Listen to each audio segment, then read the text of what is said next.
Okay, we're working on a 2003, I believe it is, Dodge Ram 3500 diesel.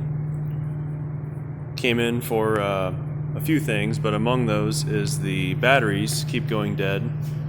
If you let it sit for any more than a couple days, it won't start. Batteries are dead. You gotta put it on a trickle charger. It'll start if you just let it sit one night, but otherwise let it sit for a week or so, batteries go dead. So brought it in here, took a look, and I'm just making this video to show a lot of people have questions on how to find shorts. So what you want to see, I've got an ammeter hooked up in series here.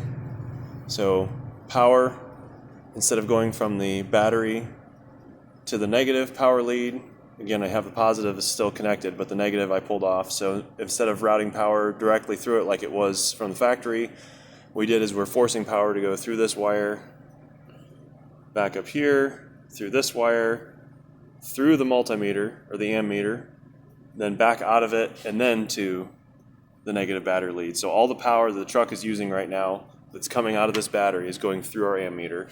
So it's wired in series, and right now we're showing 0.028 amps. And you might say, well, that's not bad. I think ASE says it needs to be under, maybe it's half an amp or 3/4 of an amp for it to not drain the battery. So that's pretty good, right? You shouldn't have any issues. Well, that's because that's after we started pulling fuses one at a time, all these fuses, until we got to the one that dropped it down to that. Let me show you what it was at before we pulled a certain fuse. Okay, this yellow fuse here is a 20 amp fuse, goes right back here. It is number 51. And when I plug that fuse in, it's going to overload the meter here for a second because of the derating factor. Yeah, see, it shut my meter off. Hold on. Get this guy fired back up.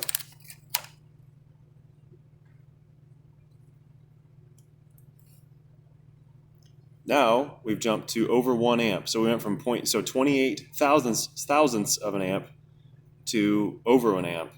This is definitely going to drain your batteries in a matter of a few days. And that fuse, in case you're wondering, we get out our fuse panel lid here. When we match that up, number 51 reads 20 amp cluster, radio, and underhood lamp. Well, this model doesn't appear to be equipped with an underhood lamp, so that pretty much just leaves us with the radio.